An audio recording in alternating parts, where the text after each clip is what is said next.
now. Welcome, everyone. Welcome to another day in Sun. Happy Sun Saturday. About to get this show on the road. Really excited about our show today. Okay, there we go.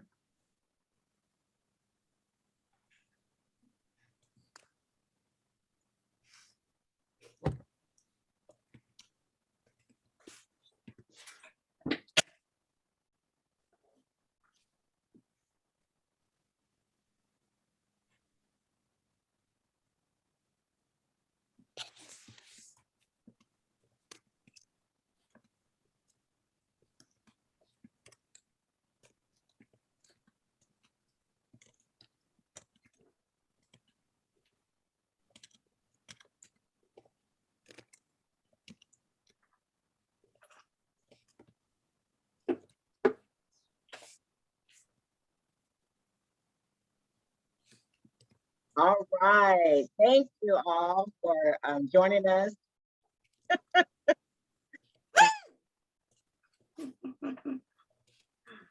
All right. Thank you so much, everyone, for joining us today on Sun Sustainable Urban Network.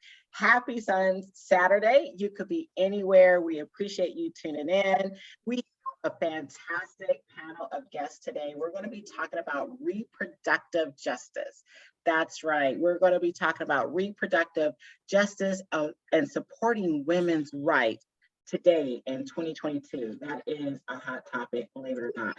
Now, prior to me actually introducing our guests, I'm going to level set everything like I normally do with our quote and talk about what's happening, any updates, what's happening this week, keep you in the know. Prior to doing all of that though, our panel and myself would like to just give a 20-second moment of silence in respect of the precious souls that have been lost in Buffalo, Uvalde, and so many other places around the country, and even Highland Park over the 4th of July.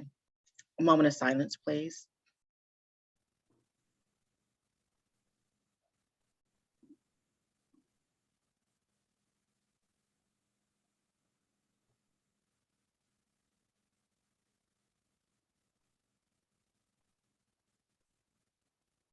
Thank you. Now, like we do on all of our shows, definitely want to level set this conversation with our reflection. And today's reflection is a quote, and it states, "You don't make progress by standing on the sidelines, whimpering and complaining. You make progress by implementing ideas," and that is by our very beloved Honorable Shirley Chisholm. Now, for those that may have joined us for the first time, what is Sustainable Urban Network? We share information to help improve our sustainability. We do believe that working together with our collective community can help increase and improve the quality of our lives. And we engage on topics and we address racial, social, economic justice, and equity through the lens of environmental and climate justice. And we believe that together we can make an impact to help scale up our neighborhoods. And we want to go ahead and give our Sun Enlightenments. Our Sun Enlightenments are inspired by one of our modern thought teachers, Don Miguel Ruiz. And our Sun Enlightenments are as such: 1, be responsible with your resources. 2, take the state of our social and climate justice seriously. 3, don't wait for others, do your part. And 4, when you do, give it your best and from a very loving place. Now, before we get into this fantastic topic, I want to just kind of let you guys know what's going on this week. Actually, on Friday, Chula Vista in the city or in the county of San Diego, they celebrated their community with a downtown block party. Also, our Lincoln High School Alum Association had an open house. It started on Wednesday, and I believe it's going to follow to next Tuesday. So if you hadn't had a chance to stop by Lincoln, they're providing really great resources, clothes, food, etc., for our community and anyone that needs to come by. A little bit about the climate. Do some of you guys feel that earthquake near the Mexico border? It was actually ranked at 3.4. Oh my goodness. So thankful. I don't think there's been any casualties, but it does reflect the state of our climate. And as well as South Carolina, I think last week actually had an earthquake too, and there's not even supposed to be a fault line over there. Note to self, understand that climate justice is real. What's happening in the state of California? Well, reported in Sacramento Bee that PG&E changed their tune about closing of California's last nuclear plant, citing that there's possible fear of blackouts. And so this is the Diablo Canyon, and it's supposed to be closed by 2025. And also just a quick little fact on that, it only generates 9% of the state's power. So closing that as far as our health from environmental climate justice is very necessary. Nationally, what is going on nationally? Did you guys hear about the United States lifting the tariff on Canadian solar products? So again, solar is one of the most fast growing industries or economies in the world. So we have the tariffs for Canadian solar products being lifted. Also, I wanted to let you all know that the Blue Heart Foundation, one of our partners here with S.U.N, is marching for Black Boys Sunday, July 10th. That's tomorrow, everyone. So tomorrow, Sunday, July 10th at 1 p.m., starting at the Jackie Robinson YMCA, and they will end it in their office off of Imperial. And so this march is to bring awareness on issues that impact young Black men, and all allies are welcome. Another quick update I wanted to share too is that on the 19th of July, we're going to have a public demonstration to protect solar customers off of Claremont Mesa Road. And this is in reflection of the California Public Utilities Commission revised proposed decision. And we are demanding that Governor Newsom make sure that solar stays affordable, accessible, and obtainable for everyone in our community. So now that we had those updates, are you guys ready to get into this really great juicy topic that I cannot believe that we still have to have in 2022, and that is our reproductive rights. I have a very beloved friend of mine. She's a community engagement. She's in the entertainment business, film producer, Miss Kelly Davis. Would you like to also provide a little bit more updates on, give more about yourself to our people, our listeners? Absolutely. And Sonja, as always, it is such a pleasure to be on S.U.N. I mean, the Sustainable Urban Network, the work that you are doing. And I just want to tell all the listeners, we've got a real firecracker. If y'all didn't know, she's everywhere. She knows everybody. And I am so delighted that she has asked me to be a part of this again. So a little introduction of myself really quick. First met you all on this Sustainable Urban Network when I was running for office for Oceanside City Council District 3. And ever since I became more involved than I have previously. So I would say that I'm a bit of a community engagement officer. Absolutely. I have 2 companies, one with my husband and one on my own, where we basically do community engagement and content creation, doing what it takes to control the narratives in these spaces and tell our stories. And I'm just delighted to be here with you and the phenomenal and the incredible, shout out to you, the Venus Johnson. Oh my gosh, absolutely. So we definitely got to get Venus's introduction, but I also want to mention real quick too, Kelly, that you are very engaged with the North County Women's March coalition and groups.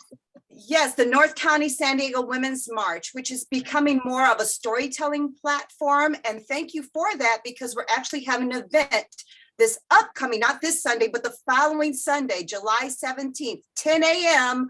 on the Oceanside Civic Center Plaza. Now, this is not going to be a rally. This is more of a forum. So you all are invited to come and share your perspective. We really are concentrating on giving voice to the voiceless, which is part of reproductive justice. I'm getting ahead of myself. No, you're not. You're right on time. Is to be able to control those narratives, to be able to tell our stories. So thank you. Yes, I am a member of the North County San Diego Women's March, and we're doing what it takes. And we've been doing this work for many, many years. So it's interesting that this is coming up now, but I know, Venus and the rest of us are part of that march. We've been we've been in the trenches about this issue. So thank you. Yes, absolutely. Now, Miss Venus Johnson, oh my goodness. I mean, she talking about a firecracker, right? She is just loaded with not just promise, but she's actually in on the front lines doing so much work. She is a pro when it comes to public policy. She's our up and coming star in the space of public policy. She's a graduate of one of our HBCUs. She's a Bison from Howard, and she's also a community representative with Congressman Mike Levin. Miss Venus Johnson, can you give us a little bit more of your background for our listeners? Yes, thank you so much for that wonderful introduction. And I'm so delighted to be back on the show. As Kelly mentioned, the last time we were here was when Kelly was running for office, and I had the honor and pleasure of being her campaign manager at such a young age, which propelled me into the space that I am now. As mentioned, I am a very strong community leader. A lot of people like to quote me as an activist, but I like to say I'm more of an actionist. And ma'am, yes, ma'am. Thank you. And so I'm really excited to be here and just taking in this moment. As we've mentioned, I can't believe that this has to be a topic of conversation, but even though I'm really excited to be here and delve into the conversation. Great. So we are going to get into this very sensitive, relevant discussion on reproductive justice. Now, before we really dive into this, listeners, we want to go ahead and set the stage with our topic theme song. I hope you guys have some respect on Ms. Queen B, but this is where we start off.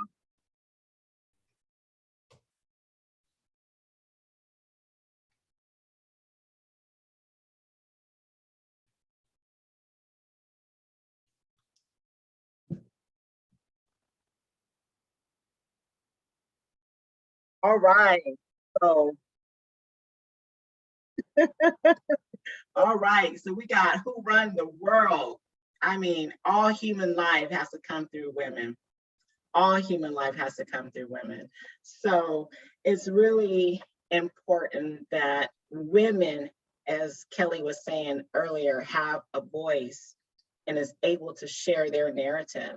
So what I'm going to ask to start this conversation on reproductive justice and supporting women's rights is, how do we define reproductive justice? I'm going to start with Venus, if that's okay. Most definitely. Reproductive justice, of course, we define it as the human right to maintain bodily autonomy, but it's also just the liberty to have children, to not have children in our communities. To me, reproductive justice is racial justice, it's environmental justice, it's equity, it's basic healthcare, and it's a fundamental right that clearly has been stripped away from us. You said it's equity, and I don't think many of us see it in that lens, or maybe we know it intuitively, but I know for me, like, I didn't put it in that lens, but it is equity. And I mean, in every form of the definition of equity, right? Right. Yeah, so thanks for sharing that. Miss Kelly Davis. I'd like to add to that. Yes. I think what was interesting, Venus Johnson did an interview with Bula Dawson, part of Sister Song. And I think this is a good point to introduce Sister Song, because in 1994, they really coined the term of reproductive justice. And what was interesting about this process for myself, and I think I can speak for Venus. So when we ran our campaign in 2020, we went, you have to get these endorsements. So you got to join all these Zooms, and all that. And so we went to the Planned Parenthood one.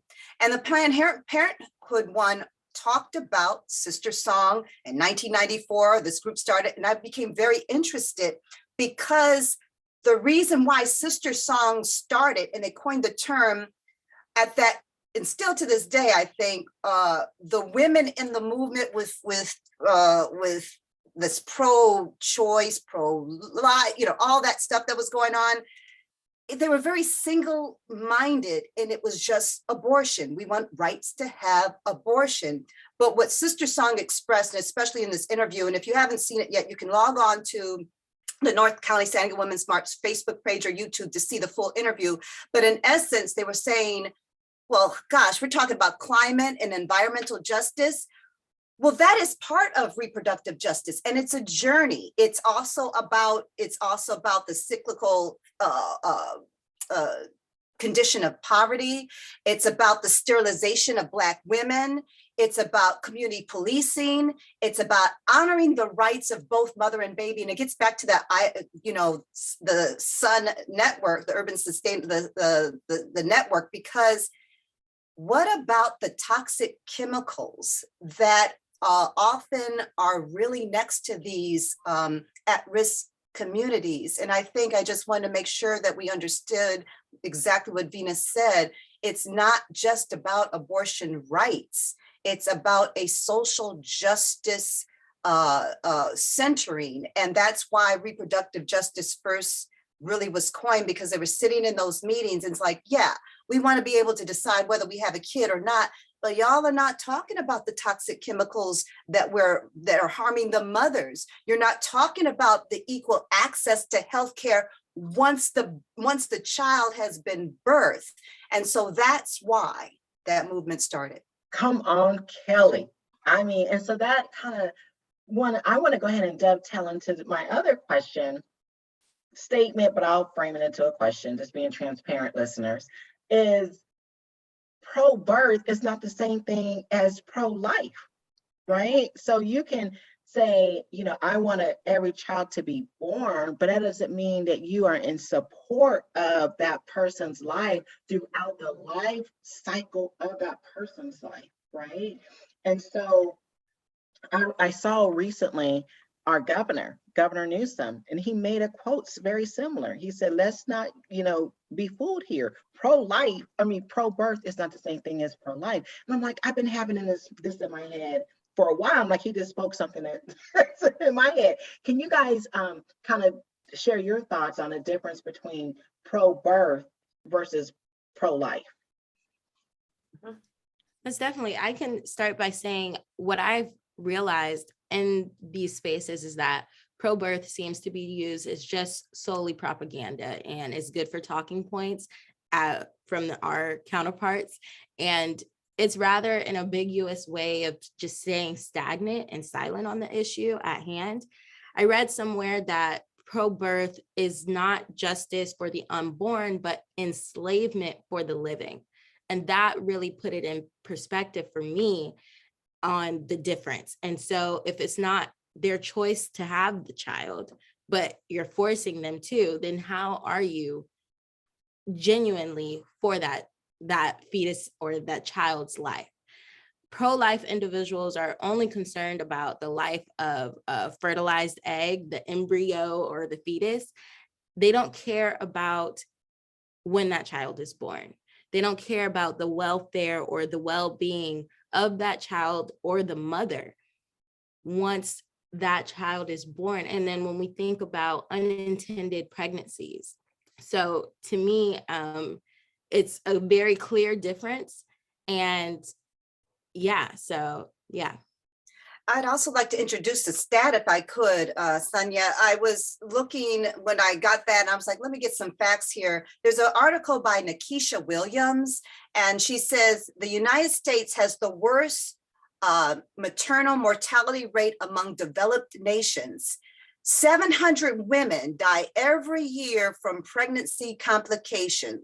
There is no universal health care to guarantee birthing people and their children receive the care they need to sustain their life. So there, that is really the essence of that idea. You want to birth these beautiful beings. Yes, let's be in celebration of that. But we haven't still not addressed in our developed nation like the United States. These mothers are still dying. And let's not even talk about the forced sterilizations that's been happening right here in San Diego County. You know, when the undocumented workers and such come over and they have healthcare, they are sterilizing them, whether they're incarcerated or not. And a very famous, one of my, I call her one of my icons that I just love, Fatty Lou Hamer. I don't know if you know this, in Mississippi. Yeah, she sterilized her. She doesn't have any biological, she did not have any biological kids. Right. Yeah, that is, and so then as you're talking, Kelly, and as well as Venus, I mean, you guys are breaking this down for our listeners to really understand and start peeling this topic back more, right? Because I feel this topic is just loaded with emotions, right? There's so many emotions and feelings within this. And so it just really begs, and what narrative do we need to challenge on this pro-life, right? Because I understand, as you broke it down, Venus, they're talking about the fertilized egg as pro-life. But as you brought up, Kelly, we have the highest mortality rate with women dying. So is the woman's life that is actually living, is there no respect on that life, right? So is there more value on the unborn life than it is on the actual life? And so if you start looking through the lens and prism of who gets the value and justice for life, I mean, what I'm concerned is just even from a social perspective, a social justice perspective, and I'm going into another direction right now, just because I'm feeling it, is that it almost feels like, and so Venus, I'm going to say this to you, is Kelly and I, we have more rights in our bodies at our generation than you do. And you're the next generation. And that should not be the case, how we evolve as a society, right? And so we're talking about, again, you're tying in, what life do we value? The unborn life or the life that is actually living? And it even feels like that the woman is starting to be hushed as though they're the child. And so we have, I'm going there. That's what I'm saying. I'm going there. I'm pivoting. So now we have 5 men that made a decision on a woman, and so the woman doesn't have a right or a voice to speak. And yet we know that women didn't even have a right to vote until what, 1920? All right, so y'all, I'll open it up. Go ahead. Anyone dive in. Go ahead, Kelly. I have to say this, Venus, I don't know if you're comfortable sharing, but you said, coming from Howard, you were on these chat groups with football players, maybe even some of your, your close male friends, maybe a boyfriend, whatever. I would like you to share what they said about this. So this was the day of the news when Roe v. Wade got overturned. And, I'm feeling every emotion all of us were feeling. And I just wanted to kind of see where everybody else was at. And I know, like, that next morning, I remember I was in the house with my parents and I said, well, I'm going to go take my birth control while I still have the right to do so. And just a statement like that, it puts it in perspective for, of course, they already knew what was going on, but to hear their own daughters say something of that nature, it's like, oh, wow. And it really hits home. And so I also, in one of my group chats with my friends, and, a majority were the football players and just college young men, I asked a simple question. I was very candid when I said, like this message, if any of you all have had to use an emergency contraceptive. Almost all of them have. And I said, now realize that you may not ever be able to do that again. And that I don't know the reason why you had to use your emergency contraceptive, but being stripped away from that ability to do so, imagine how different your life would be now. And it really put it in perspective for my college peers, and who seem, at times they can seem removed from the issue, like, oh, it's a woman's issue, like, oh, that doesn't have much to do with me. I'm not into politics. I'm not into policy. No, this is everybody's issue. It has to be everyone's issue, because we're not asexual human beings or species. So it is everyone's issue. Yeah.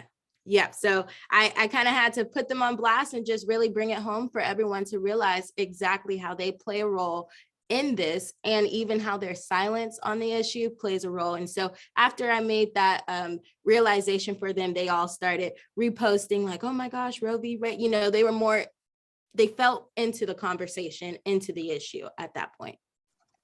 Yes, and that silence can be a threat to our justice in any matter, right?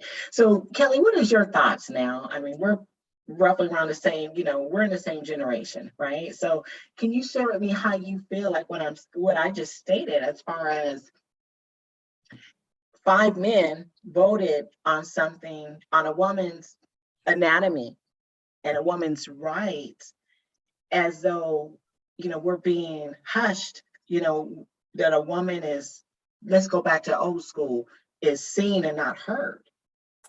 Yeah, and I don't know if Venus, I don't know if you told me this, but there was some young person that said to me that they really got struck with what you just said.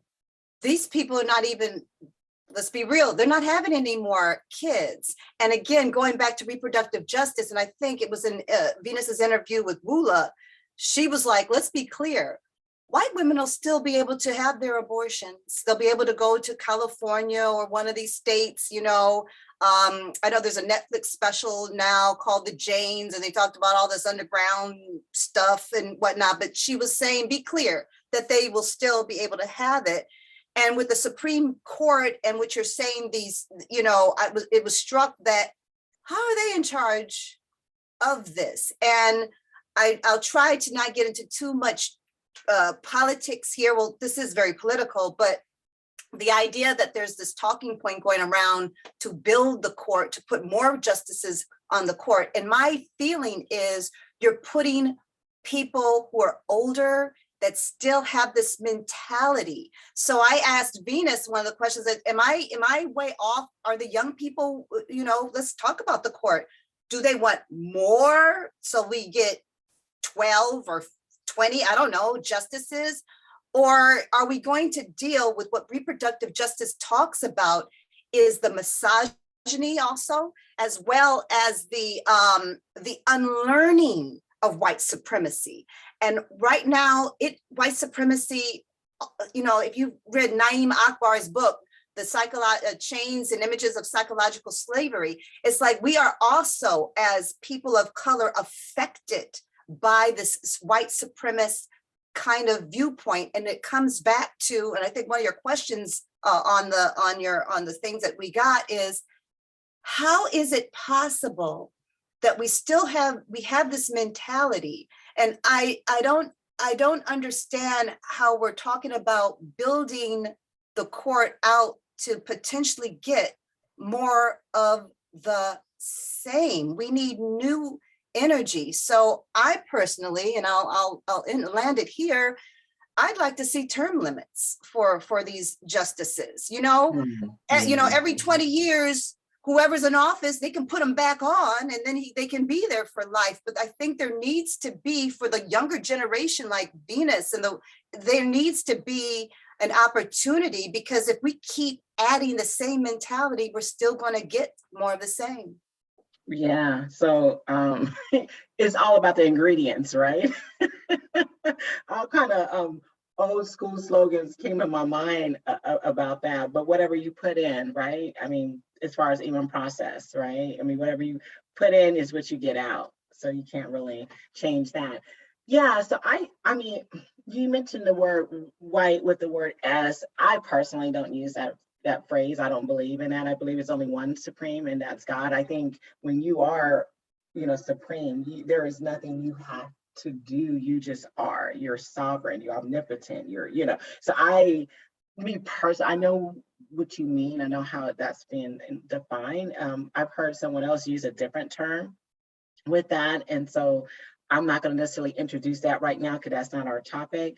But I do get it. But I also want to say that, when you really are supreme, it's not forced, because you just be, right? And so that's, I just wanted to, make that mention right there. So now we're looking at this, you say it's not a political issue, but yet it is.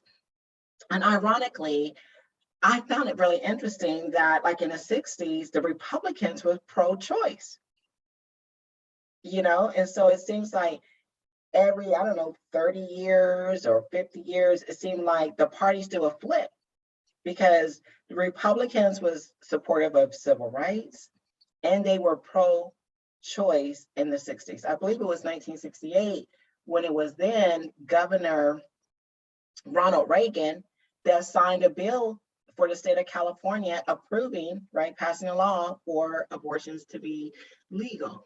So now that we have this, I don't know, change in there, what thread do you think we can use with our narrative to bring, regardless what side of the aisle you are on, but for people to respect a woman's anatomy? I mean, so right now where we're at as a state of the country, the state of our society, I think it's more appropriate for the state of our society that gun owners have more rights with their gun than a woman has with her body. Miss Venus, could you please chime in and give me your thoughts on that? Oh, you're on mute. Sorry. And the funny thing is, I was about to say that statement alone literally puts me on mute. It leaves me speechless. So, but when I try to gather the words to. So what statement puts you on mute for our listeners, just to make sure they can connect the two? Yes, that guns right now, the state of our country, that guns have more rights than my body. I can't even believe it. And when I try to begin to even think of the words to say after a statement like that, one, and this kind of goes back to your previous question, it is unimaginable that those 5 men, that a man has the audacity to put their laws and their policies on our bodies, regardless. There's some years back when Vice President Harris was a senator, and she shared a story about when she asked the question, are there any laws against a male's body? And the, of course, overwhelming silence spoke louder than anything. Mm. And so when we look at this, it's not just an assault on us, it's an assault, a direct assault on our democracy as a whole. To live in a time, I can't even believe that I am living in a time where a gun has more rights than I do. I truly, it leaves me speechless. But and to also go back to the shift in the Republican Party, of course, there's been a complete shift in that party since their former president. And so to realize that it's been stripped of any basic decency, in my opinion, it leaves me to say, I'm not surprised that because of their former president, a gun has more rights than my body, unfortunately. Yes, I thought, like you said, you're mute, and ironically, you were actually muting when you was trying to talk. That is Right. so symbolic, right? That is so symbolic as far as what's happening. Kelly, could you please give your perspective on this discussion that we're having on gun owners have more rights as the state of our society in the United States of America than a woman's choice in her body? It's all they have made it so political. Like they have, it's almost like, I know the Bible says, be transformed by the renewing of your mind. Yes. And it's, at this point, there's no renewal. There's just keeping it going, the same kind of talking points. And the ironic thing about all of this, and the very sad and troubling thing, is I think most of these Republicans, especially I would gather Republican women who probably have had abortion at their our age at one time, they don't believe that, but they're doing it out of loyalty to a party. And I find that particularly troubling, is that they're doing it they're not taking the issue they're doing it out of some sense of loyalty. So they're putting their moral values and beliefs often, that's right, just to the side to say we have to stay in power and control. And ironically, some of I know that it stems from them feeling like, honestly, they want more babies to be born. And I think they want more white babies to be born. But you know what? You know what's going to happen, y'all? It's going to backfire, because if no one has access to this, you're going to see a whole lot of Black and brown babies potentially being born. So I think they need to rethink themselves. Okay, so go ahead, Venus, please jump in. Well, just to speak on the point, and I think I saw this maybe on TikTok or something, because someone brought up that exact point. Okay, so you want more babies to be born, but we also have this issue with the guns. So now with more gun access, we already see the mass shootings that we have now. So you want more children so we can have more mass shootings. So how are you really pro-life? Yeah, that part right there. I mean, we probably should have a full discussion about that lack of gun control, sensible gun control, and being pro-life, right? Because I mean, again, that goes back to what we were saying earlier. Pro-birth doesn't mean pro-life, right? I mean, there's so many intricate details about that statement alone. I have to jump in here and mention about what Kelly said, because that's what I concluded a while ago, years ago, even as we knew that this decision was going to happen or potentially happen. It didn't have to happen, but we knew that there was talk about it. And my reflection in my own headspace, as I was sitting in my own living room in my mind, that's exactly what I concluded. I said, how is it that white males are so concerned about a woman choosing or not choosing to have a child? And we know we have this Black and browning of America with the population. And I said, and I concluded exactly what you said, Kelly, is that the only way that I could see that a white male has this much investment in this dogfight about a woman's choice to be a mother or not, to have a child or not, has to do with the population, right? And it has to do with not just the population, but the demographics of the population. And that somewhere they must have been told statistically that more white women are having abortion necessarily than Black and brown women are having abortions. And so I just wanted to let you know that I came to the same conclusion myself, and I believe others are, and maybe this would, get more discussion on this, but that's the only way. And I will also comment, I can't remember what country it is, but like a European country, and they're giving those child credits to those individuals to encourage them to have children. So it's going to be very interesting to see this agenda and to see, okay, this is step one. Now, are they going to be paying people to have babies like this other country? I can't think of the name of it right now, but I do know that there's a strategic tactic. And let me say, with the Republicans, you got to give it to them. They play the long game. Oh, yeah. And so it makes me very suspect, because I saw this documentary about them giving money to these individuals to have kids. Are they going to do that here? It just makes you have all these questions of what are they really trying to do?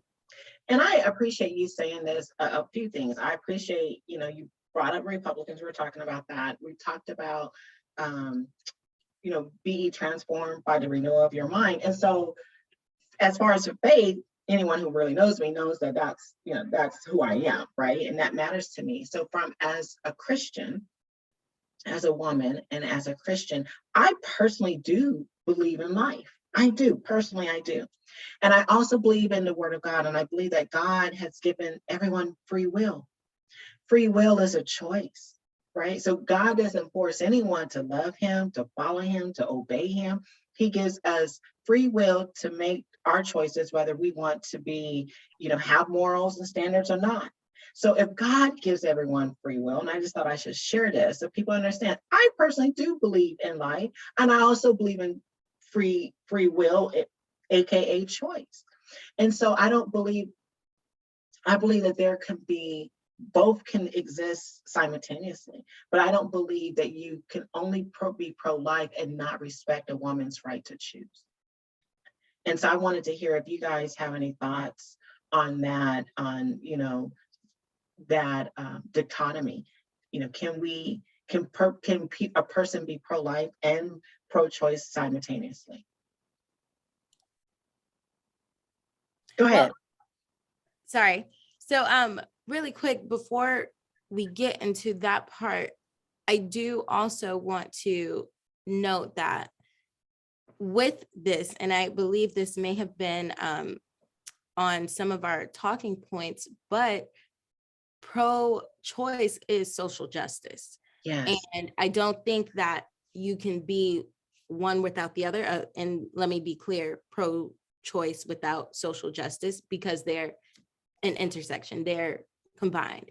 And also with that, because we know that this overturn alone, being pro-choice is also in this overturn, it's the springboard for LGBTQIA plus rights, for contraception, for same-sex marriage. So that's encompassing on its own on social justice also. So when we look at the full scope of it, I agree with you that, for the individual, if you can be one without the other, then that's for you. But all encompassing pro-choice is in itself social justice, and it's an intersection, it's a all-encompassing view of everything else that I've mentioned.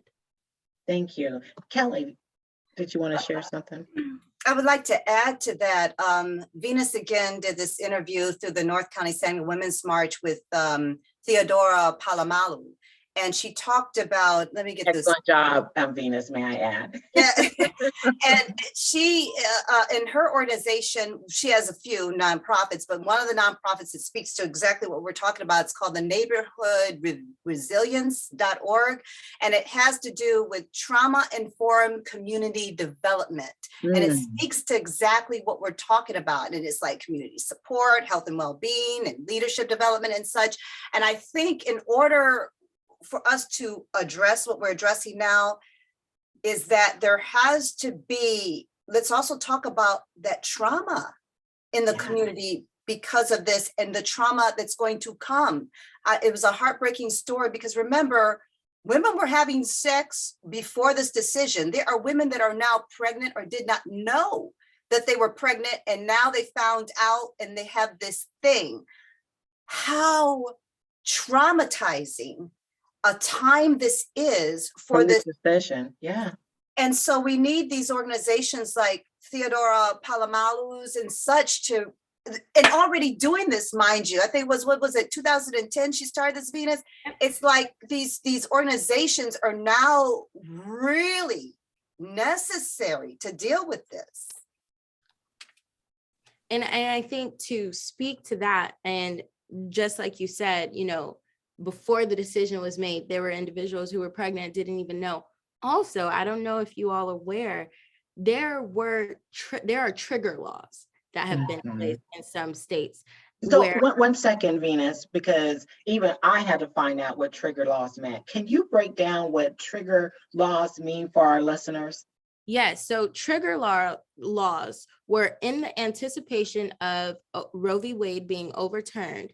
There were laws set in place that with Roe v. Wade being overturned, their abortion bans would be effective immediately. And so this was before Roe was actually overturned, but it was in the anticipation of, which brings me back to all politics are local. It starts at the local level. Can you say that again, please? Yes, all politics are local. Which is why I was so empowered to be Kelly Davis's campaign manager, which is why I go above and beyond to amplify our local offices, because who you elect in your backyard affects what's happening later. And until we are able to realize and bridge that gap, I'm worried about, the state of our future. We've been subjected to such a quiet era of quiet leadership for way too long. And it's, I don't think individuals realize that our power truly comes for our vote, and especially at the local level. So I have to there's so much I want to say, but I have to say this to you, Venus. I'm not putting this on you, but I'm putting this on you. Quiet leadership sounds like a great title. Added some other words front or back of it for a book, and you could probably put that down, because I mean, that is serious. I mean, so this complaint, not just groupthink. Like, I remember learning about groupthink when I was studying industrial and organizational psychology in my undergrad. And that is supposed to be opposed or challenged, right? So all this go along just to get along is that part of that quiet leadership. Like, leadership, you're supposed to be bold and have courage to step out and do things that's right, even though it may be disrupting the status quo. I mean, that's what leadership is about, is that forward thinking vision. And so that quiet leadership is destroying us, right? So as a society, like, I see mediocrity. I see it everywhere. Like, and I've been seeing it for probably a good decade strong. It seems like we're just, we're not the same country that I believe that we, always strive for excellence. I mean, individually, some folks do. I'm not saying everyone, right? But I'm saying collectively, if you look at customer service, we don't even have customer service nowadays, right? A lot of people, it's just things are just ripping out from the theme, from the thread of our fabric, and it's behind what you just said, quiet leadership. And is quiet leader, I don't know. That's another topic, I know, but I will state this. This is one of my most favorite, profound quotes by Martin Luther King Jr. And it's very relevant to what we're talking about today and about any rights. And that is, when he doesn't say complacent, but oh my God, I apologize. I had it because I always have it and I just lost it. But tolerance of injustice anywhere is a threat to justice everywhere, right? So when you're just complacent, someone mentioned being silent and not voicing out. I think it was you, Venus, and not speaking out. And when you're saying like, oh, that's just them, or that's just the females, I'm not, impacted about this because I'm a male. But when you see a threat of justice to any demographic, that means that same recipe can now impact you in another space, right? It's the same spirit, if you will, right? And so that's one of my concerns. Is like, we're right now being reactive to what's happening now. But if you just take a moment to step back for a second, my concern is the voice and the power of women that we have demonstrated for so long. It may be trying to be redirected where women was not. You understand what I'm saying? Like, because if 5 men can make a vote and a decision on a woman's anatomy, our body, like, I'm pinching myself. This is my body. So it's like, we can't force anyone to eat Kellogg's cornflakes. We can't, force everyone to say, I don't care. Every morning at, 8 o'clock in the morning, you got to eat Kellogg cornflakes. Why did I say Kellogg cornflakes? I don't know. Most people like them. I know we cut some banana, some banana slices in there. It's grub for most of us. But I'm saying we cannot force anyone in our country. It's supposed to be our right. So how can we force a woman to make a decision of her anatomy, her body, her health, as well as we talk about social, right?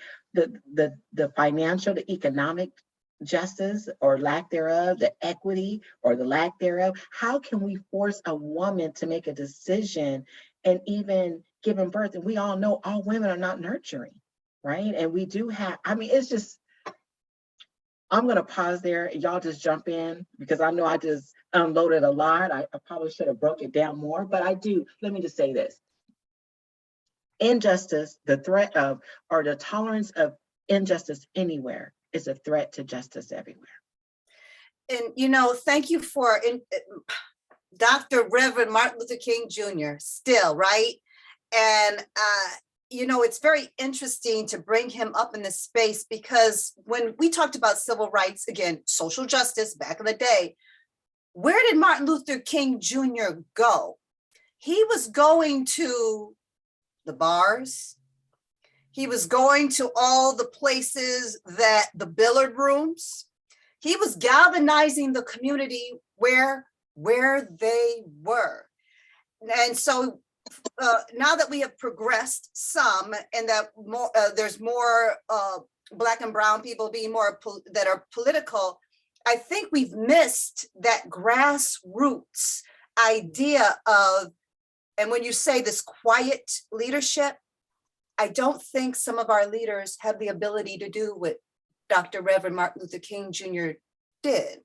And it bears, which brings me to this point of call to action, why it's so important for me to be so invested with our youth or people in transition. I mean, we had, what was that, Prop 17 Venus, where we gave people who are on probation can now vote.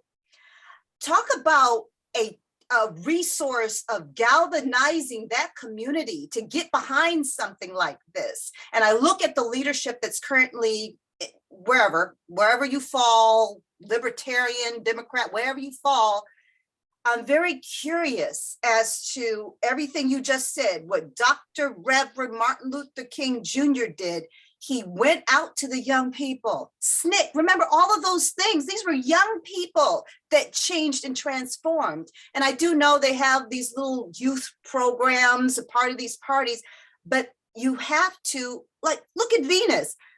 There's tons of Venuses out there, but you have to release your mentality of how you have seen politics, because there's never been a time like this. And if you can't galvanize the community, I mean, you can still go out and do your rallies and protests, but if you are in leadership and you don't have young people having a significant role in your campaign, then you are out of touch. So I want to say thank you for bringing him up, because that's exactly Reverend in the bars. He was there past midnight trying to talk to these people, and he got them. So I think more of that is needed in our spaces. Yes, I would so agree. Venus. Yes, and I couldn't agree more. Everyone who knows me knows that I am trying to galvanize each and every one of my peers to be involved at any level. Even in the simplest of levels, I'll say just attend a city council meeting, a school board meeting, whatever, be involved, because these are real life issues that affect all of us on every single level. And, also when I think of who we elect in these spaces, whether it's, the judges of our Supreme Court, whether it's our city council, whether it's just doctors and healthcare providers, what does that makeup look like? It's time for it to be reimagined. It's time for it to be, we're reaching a point where when I walk into a doctor's room, and I think, Kelly, we had this discussion at a roundtable with the North County San Diego's Women's March, and we were talking about how healthcare providers can be more aware of reproductive justice, or just more cognizant of the era that we're living in. When I walk into any doctor's office and, they give the basic checkup and, oh, is this your name? Blah, blah, blah, whatever. Not once has any healthcare provider ever asked, what are your pronouns? Something that simple, which, to maybe other generations, it's not null and void. It doesn't matter. But to our generation, it says a great deal about their perspective on us. And something that simple could open up and release so much of a barrier. And that could segue into the acknowledgement of reproductive justice, what that is. Because I'm thinking if my healthcare provider is equipped enough to ask me my pronouns, I'm sure they're pretty well aware of reproductive justice. You know, I'm sure they're pretty well aware of how this is an encompassing view of, again, LGBTQIA plus rights, same sex, of environmental rights and environmental justice, everything, you know. And so it's an all-encompassing view. It's about realizing who we have in these spaces, who we have at a seat at the table. I remember actually a couple of days ago, I was speaking with Democracy Fellows, who it's a national program where it's called Democracy Summer on behalf of Jamie Raskin in Maryland. And they teach you the essence of democracy, how to be involved in democracy and how to be agents of change. And one of them shared a quote from one of the seminars, and it said that if you don't have a seat if you don't bring your seat to the table, if you don't have a voice at the table, then be aware, because you may be on the menu.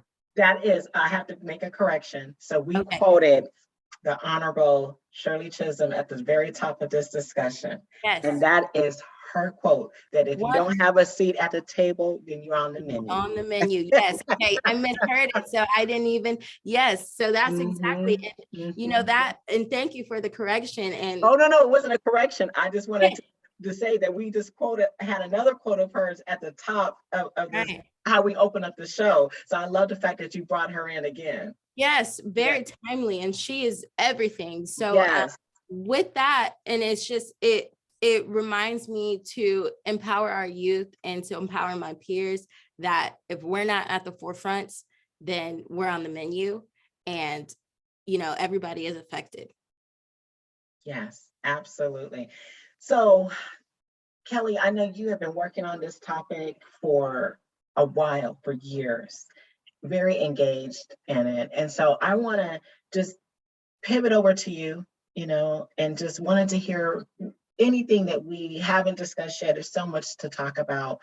Anything that you would like to share about where we're at, where we need to go, or just in general, any of your feelings and thoughts.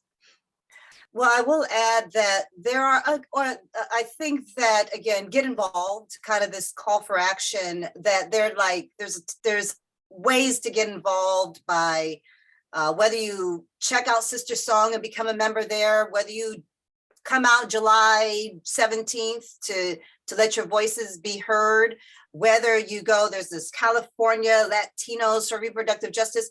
Finding an organization is what I wanted to kind of get at, is that there's plenty of things to do in this space. The work is there. And just also to reiterate how crucial it is during a time like this to support our younger, I can't say it enough, to support that young generation. Now, Venus, obviously I spoke about her. We have another young woman by the name of Brooklyn, who was at our last North County Single Women's March, just graduated high school. I saw her at one of these protests. It was on Instagram and the camera kind of moved. I was like, wait, was that Brooklyn? And I called her up, I was like, you gotta come out. And she says, well, I'm in Hawaii right now. I said, okay, go ahead, be in Hawaii, but when you get back.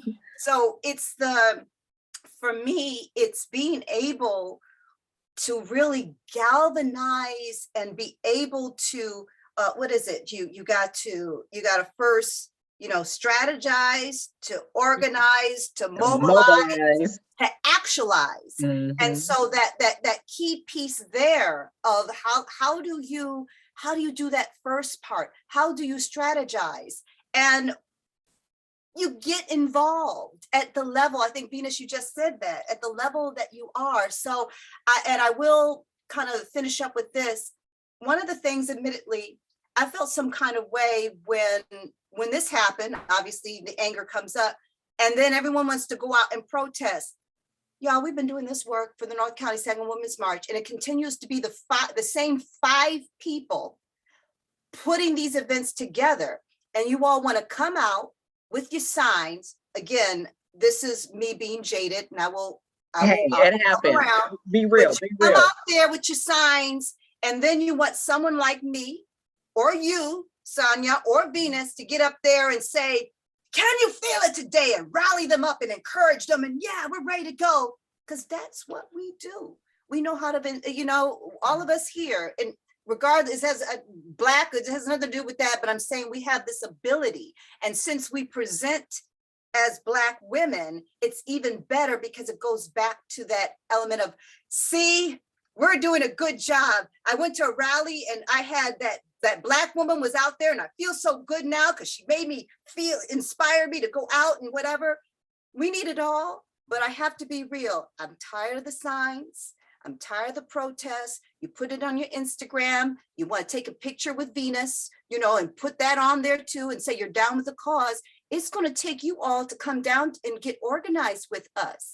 And really, again, you can give money if you want to. You can actually participate. You can make a sign and give it to us. And there's so many ways. So Kelly, you know that saying, especially in the space that we work in and being an advocate, step up, step back, right? So as far as allowing, I mean, that's part of another issue, another topic, but it's all intricated, you know, that we're supported with the movements that we are actually leading, right? And that's what I mean by that step up, step back. As a matter of fact, I had a privilege and had a great discussion with one of our very notable elected officials in our county, and she brought that up, and it is true, right? I mean, so she represents us too, right? And so it is really, really important to make sure that, like you said, that we're not just being provided for our voices, and we all appreciate that, but also you're talking about that leadership support, right? Because that, at the end of the day, I mean, that's what's going to help really propel the change that we all need collectively in our community. Is that, go ahead, I apologize, girl, look like you're on mute. Yes, that's exactly right. Is to be, again, going back to Reverend Dr. Martin Luther King. He's Martin Luther King, and he's going out to the clubs. And for a time like this, if you can't do it, then you need to, and go out to the clubs like that, then you need to do what it takes to support those community leaders who are on the front lines with environmental and climate injustice, right, that are on the front lines of reproductive justice, that are on the front lines of reimagining, as Venus has been saying, how do we do this? So yes. Yep, absolutely.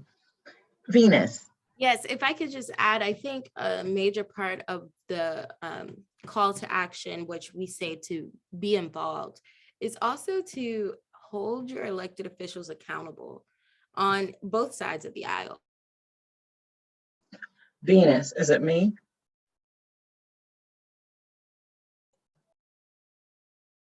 Hello, Venus?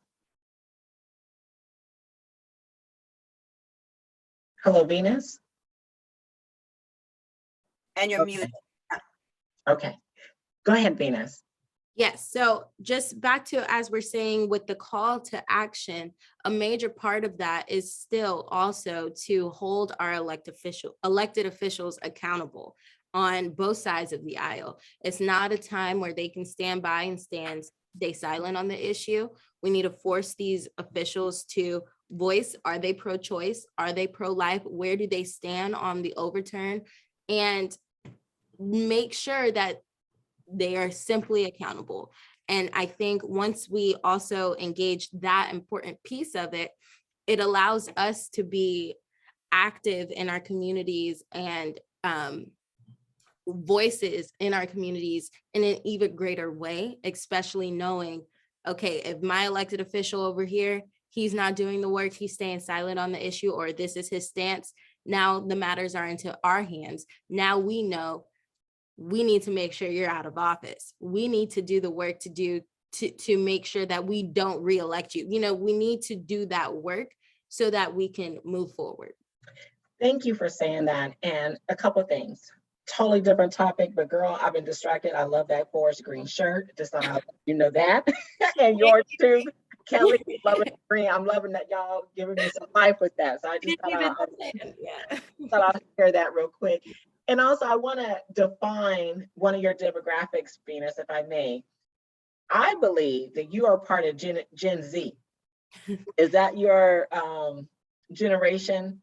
I guess so. You know, sometimes it's funny that you asked this because I was having this discussion with one of my peers the other day, but I'm pretty sure that I am Gen Z. I was born in 2000s. And yeah, you're definitely Gen Z. Yeah. So, okay. So what I have to say about Gen Z, so my son, he has this love and respect for my generation, for our generation, Kelly. He calls us the coolios. He said that he thinks we invented cool. I love that, right? I'm just ain't gonna lie. He be putting our head up. I'm like, ooh, I'll be taking it too. But in the same respect, I have a lot of love and admiration for Gen Z, for you guys' generation. And I really do believe it's your leadership for Gen Z that's really going to take this, help save our society and really make it the way that the forefathers imagine it, even though they only imagine it for a secluded, demographic, but actually realize it for everyone. So I wanted to say that we've been talking about young folks and we are all in support of what you're doing as well as what you're doing, Kelly. And I really appreciate you guys joining us today on S.U.N Sustainable Urban Network. And we'll see you guys next week. And looking forward to it. Thank you for joining us today.